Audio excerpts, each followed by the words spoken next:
இப்போது புதிய அறிமுகம் ஆச்சி ஹோட்டல் சாம்பார் 50 கிராம் ரூபாய் 20 மட்டுமே.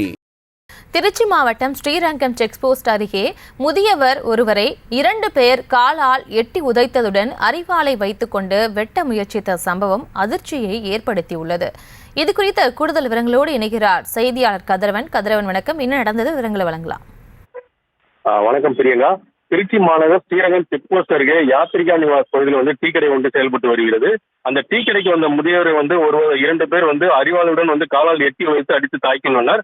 மேலும் நாங்கள் ஆர்வி குரூப் என்றும் ஒரு சமூகம் என்ன கூறி நாங்கள் தான் வேட்டை என கூறி அரிவாளால் கழுத்தில் வைத்து மிரட்டியுள்ளனர்.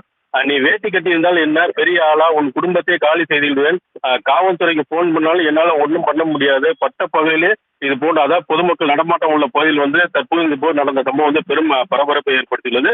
இந்த வீடியோவானது தற்போது வைரலாகி வருகிறது. குறிப்பாக நேற்று திருச்சி மத்திய மண்டல காவல்துறை தலைவர் பதவியேற்ற பிறகு அவர் பொதுமக்களுக்கு அச்சுறுத்தும் வகையில் கடுமையாக நடவடிக்கை எடுக்கப்படும் என தெரிவித்திருந்த நிலையில் இன்று திருச்சி மாநகர பகுதியில் அரிவாளால் முதியவரை கொலைவெறி தாக்குதல் நடத்திய சம்பவம் பெரும் பரபரப்பை ஏற்பட்டுள்ளது. இதற்கு உரிய நடவடிக்கை எடுக்க வேண்டும் என பலரும் கோரிக்கை வைத்துள்ளனர். குறிப்பாக தண்டாங்குறை, அதாவது லால்குடி அடுத்து தண்டாங்குறை பகுதியில் அருள்மிகு சித்தி விநாயகர் என்ற ஆலயம் உள்ளது. இந்த ஆலயம் கடந்த சில வருடங்களுக்கு முன்பு இந்து அறநிலையத்துறை கட்டுப்பாட்டில் இருந்துள்ளது. இந்த கோவிலை பராமரிப்பதற்காக இந்து அறநிலையத்துறையிலிருந்து நிதி ஒதுக்கப்பட்டுள்ளது. அதை வைத்து கோவிலை சுற்றி சுற்றுச்சுவர் கட்டி வருகின்றனர். இந்த நிலையில் தண்டாங்குறையை அதே பகுதியை சேர்ந்த தேவராஜ் இந்த கோவில் கும்பாபிஷேக செலவை தான் ஏற்றுக்கொள்வதாக இந்த ஐந்து அறுபத்திடம் தெரிவித்துள்ளார். இந்த அறுபத்திடம் அதற்கு ஒப்புதல் அளித்து தற்போது மராமத்து பணியும் நடைபெற்று வருகிறது.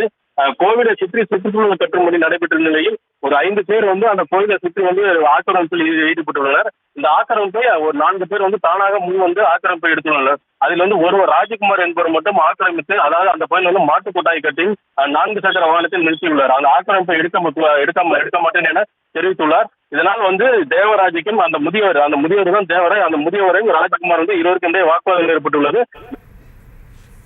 விவரங்களுக்கு நன்றி கதிரவன்.